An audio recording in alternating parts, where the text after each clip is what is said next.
감사라는 제목으로 함께 말씀을 좀 나눠보려고 합니다. 사람들은 비교합니다. 여러 가지를 가지고 비교를 합니다. 제가 요즘에 최근에 목사 안수를 받고 엄청난 비교를 당하고 있습니다. 제가 고등학교 때 친하게 지낸 저희 부모님들과도 한 번씩 얼굴도 보고 인사도 드리고 중요한 행사 때마다 항상 찾아오고 기도하고 또 이렇게 같이 가족들끼리도 다 아는 그 고등학교 때부터 친하게 지냈던 친구들이 다 이 친구들을 배신을 때리고 결혼을 했습니다. 이게 사역을 하면서 이 친하게 지낸 이 친구들 바쁜데도 찾아가서 그 친구들 결혼식에 좀 다 참여하고 축의금 내는 모습을 이 부모님들이 보시니까 저한테 뭐라고 하셨을까요? 말하기도 싫은 그런 여러 가지 이야기들을 저한테 해주셨습니다. 네 친구들은 다 결혼하는데 말을 말자 부터 시작해서 사실 제 친구들은 부모님이 모르는 친구들까지 합치면은 다 결혼을 안 했습니다. 그 마음에 좀 위로를 좀 얻고 있는데 생각해보면은 그 친구들보다 제가 더 공부도 많이 했고 사역도 열심히 하고 있고 최선을 다해서 그 친구도 살고 있습니다. 어떻게 보면은 이런 면을 보면은 감사할 따름이죠.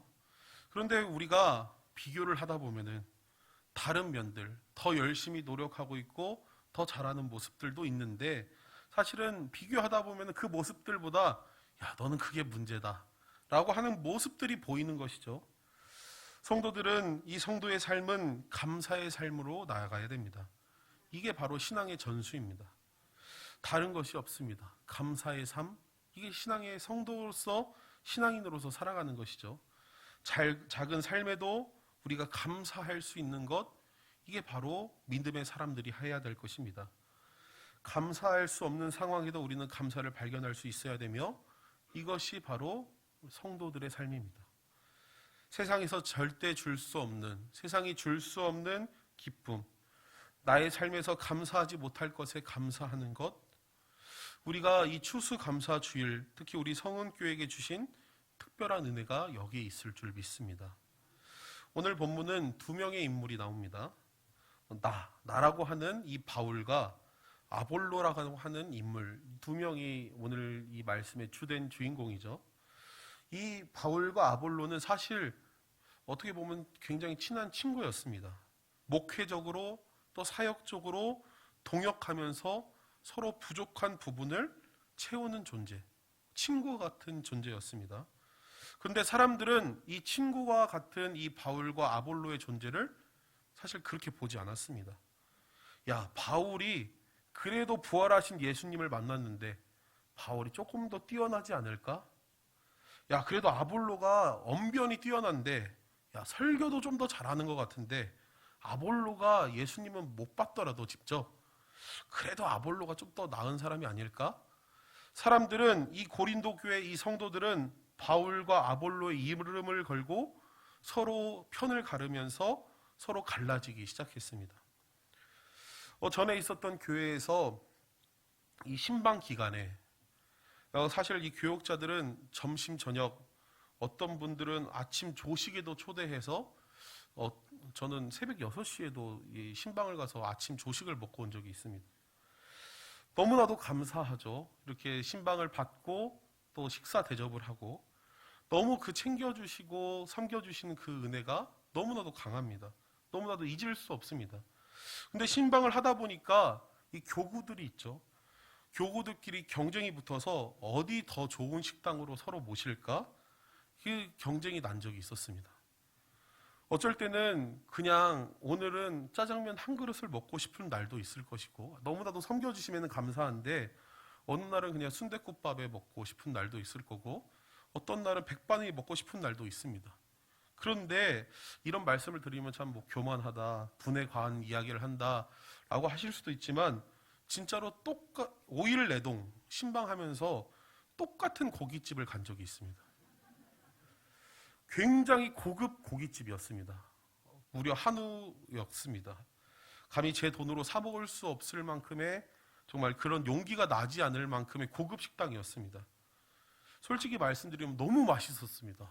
진짜 입에서 녹는다라는 이야기가 이 말이구나라는 그런 것을 알려준 고깃집이었습니다. 그런데 제가 굳이 그렇게 비싼 음식을 5일 동안 똑같은 음식을 먹을 필요가 없죠.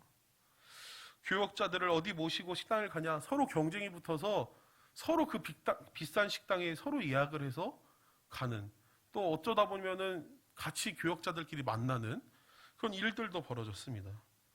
사실 국수 한 그릇 먹고, 요즘에 국수도 비싸더라고요. 커피 한 잔 마셔도 사실은 아주 훌륭한 한 끼가 될 수 있습니다. 비교하다 보니까 야, 내가 어떻게 장로인데 권사인데 집사인데 어떻게 국수나 먹이고 커피 한 잔 먹고도 끝내냐 하면서 사실은 경쟁하다 보니까, 비교하다 보니까 신방이 산으로 가고, 정말 먹을 것만 어떻게 먹을까, 어떤 것을 더 먹어야 잘 신방받았다고 소문날까. 사실 신방과는 전혀 관계없는 이야기죠. 신방하는 거랑 먹는 거랑 뭔 상관이 있습니까? 그냥 한 끼 잘 먹고 감사하면 될 것인데, 사실은 이렇게 준비 안 해줘도 된다고 하더라도 어쩌다 보면 또 경쟁이 붙고, 또 그러면 또 고깃집 가 있고, 그런 일들이 벌어졌습니다. 어디에서 식사했냐가 신방에서 중요한 게 아니죠. 사실 바울과 이 아볼로도 사실은 누가 중요하냐, 누가 더 낫냐, 누가 더 뛰어나냐, 이것 때문에 사실 싸우는 것이 중요한 게 아닙니다. 우리가 읽었던 고린도전서 3장 이 바로 앞에 5절 말씀을 보면은 이렇게 나옵니다. 우리 5절 말씀 함께 읽어보도록 하겠습니다. 그런즉 아볼로는 무엇이며 바울은 무엇이냐? 그들은 주께서 각각 주신 대로 너희로 하여금 믿게 한 사역자들이니라. 아멘. 아볼로, 바울, 이 모두 다 사역자라는 것입니다. 사역자는 헬라어로 디아코노이라고 합니다. 섬기는 자를 이야기합니다. 섬기는 자가 무엇입니까? 노예, 종을 이야기합니다. 종이 무엇입니까? 가라면 가고 오라면 오고 하라면 하는 것이 종입니다. 하나님께서 지시하는 대로 움직이는 것이 사역자라는 것입니다. 그럼 종이 잘하면 누가 칭찬을 받습니까? 종이 칭찬을 받습니까? 하나님께서 영광을 받으시는 것입니다. 세종대왕이 한글을 창제했습니다. 세종대왕이 집현전을 만들어서 한글을 창제했죠. 그런데 세종대왕이 다 한글을 처음부터 끝까지 다 기역, 니은, 디귿 하면서 다 하나씩 다 만들었습니까? 혼자 만들었습니까? 아니죠. 아래 한국 학자들과 전문가들이 함께 모여서 이 한글을 창제했죠. 그런데 이 한글은 누가 만들었다고 우리는 알고 있습니까? 세종대왕이 만들었다고 알고 있죠. 사실은 이 종이라는 존재가 이렇습니다. 종이 아무리 잘해도 영광받는 것은 그 주인이 받는 것입니다. 종이 잘하면 주인이 영광 받는 것입니다.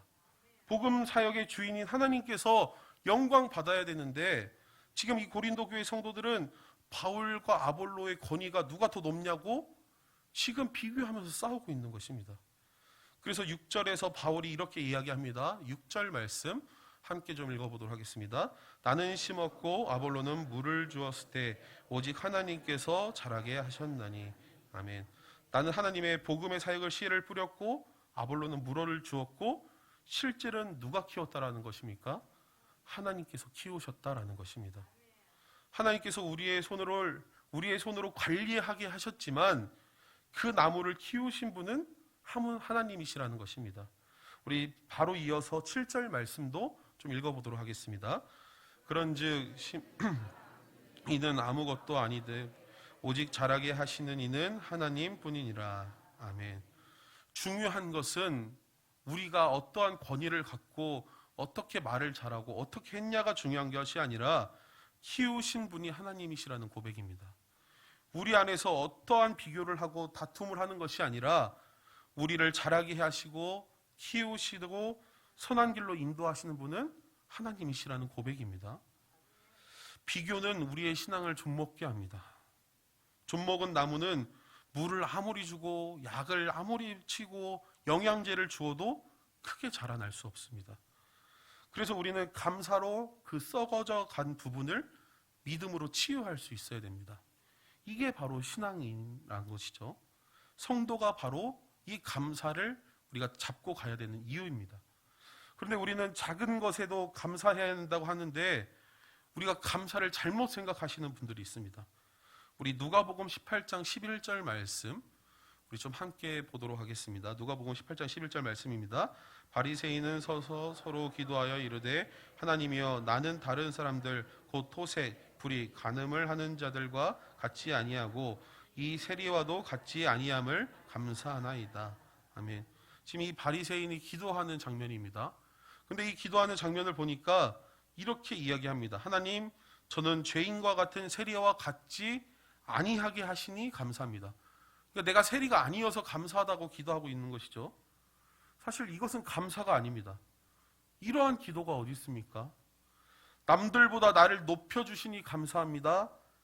이러한 기도는, 이러한 감사는 하나님께 하는 감사가 아니라는 것입니다. 부자는 아니어도 그냥 남들만큼 먹고 살게 해주시니 감사합니다. 이러한 기도가 어떻게 하나님께 드리는 감사입니까? 이것은 감사가 아닙니다. 우리의 믿음의 고백은 될 수 있겠죠. 하나님 이러한 은혜 주셔서 감사합니다. 우리의 믿음의 고백은 될 수 있는데 이것은 사실 진정한 감사가 아닙니다. 그런데 놀랍게도 우리는 이런 기도하고 있습니까? 안 하고 있습니까? 하고 있다라는 것입니다. 이러한 기도가 우리의 기도라는 것이 문제입니다. 사실 성경에 말씀하시는 이 감사, 추수감사는 내가 씨를 뿌렸더니 이 씨가 잘 관리했더니 열매를 낳고 이 열매를 맺게 하여 주신 하나님께 감사한다라는 내용이 아닙니다. 하나님 이 열매가 잘 자라게 하게 해주셔서 감사합니다 라는 내용도 아닙니다. 이 추수감사주의 내용들을 잘 살펴보면은 이스라엘 백성들이 애굽을 탈출하고 하나님께서 약속하신 이 땅으로 이동하게 됩니다. 그리고 그 약속을 믿고 나아갔는데, 그리고 이 약속의 땅 가나안 땅에 도착했는데 정착하고 살려고 하니까 먹을 것이 아무것도 없는 것입니다. 그래서 이 이스라엘 백성들이 농사를 지어야 되는데 큰일 난 게 있습니다. 이스라엘 백성들이 지금 어떠한 상태냐면은 애굽에서 노예로 일했던 이 모세와 함께 탈출했던 1세대들, 그 1세대들이 광야에서 돌아다니다가 죽고 전쟁하다가 죽고 나이 들어서 죽고 하다 보니까 이제는 아무 농업에 대해서 지식이 없는 사람들만 남은 상태입니다. 그리고 가나안 땅에 들어갔습니다. 그런데 이제 이 백성들이 정착하고 이제 먹고 살아야 돼서 농사를 지어야 되는데 농사를 어떻게 지었겠습니까? 그냥 아무것도 모르고 농사를 지었습니다. 어떻게 농사를 지었냐면은 마태복음 13장에 보면은 그 힌트가 나옵니다. 이 씨 뿌리는 자의 비유가 나오는데 우리 4절에서 8절 말씀, 마태복음 13장 4절에서 8절 말씀 조금 긴데 함께 좀 읽어보도록 하겠습니다. 뿌릴새 덜어는 길가에 떨어짐에 새들이 와서 먹어버렸고 덜어는 흙이 얕은 돌밭에 떨어짐에 흙이 깊지 아니하므로 곧 싹이 나오나 해가 돋은 후에 타서 뿌리가 없었으므로 말랐고 덜어는 가시떨기 위에 떨어짐에 가시가 자라서 기운을 막았고 덜어는 좋은 땅에 떨어짐에 어떤 것은 100배 어떤 것은 60배 어떤 것은 30배의 결실을 하였느니라. 아멘. 사실 농사를 조금 하셨던 분들은 오늘 말씀이, 이 마태복음 말씀이 너무 이상하다라고 느끼실 수 있습니다. 잘못된 부분들을 찾아낼 수 있을 겁니다. 그 부분은 무엇이냐면 씨를 어떻게 심느냐에 대해서 우리가 생각해 봐야 된다는 것입니다. 씨는 어떻게 심어야 됩니까? 땅을 파서 씨를 묻어주고 거기에 뭐 거름을 주든 요소를 주든 물을 주든 해서 이것을 맞게 관리를 해줘야죠. 근데 이스라엘 백성들은 이 마태복음 13장을 보면은 어떻게 씨를 심냐면은 그냥 씨를 모아서 뿌립니다. 무슨 씨인지도 모릅니다. 언제 이 씨가 발아하는지도 모르고 그냥 땅에다가 무조건 뿌립니다. 그렇게 뿌린 씨들은 어떻게 자랐을까요? 이 성경이 쓰여인 이 지역, 이 당시 지역은 우리가 파키스탄 지역 정도라고 생각하시면은 쉽게 이해할 수 있습니다. 파키스탄이라고 하면은 벌써 막 더운 느낌이 나시죠?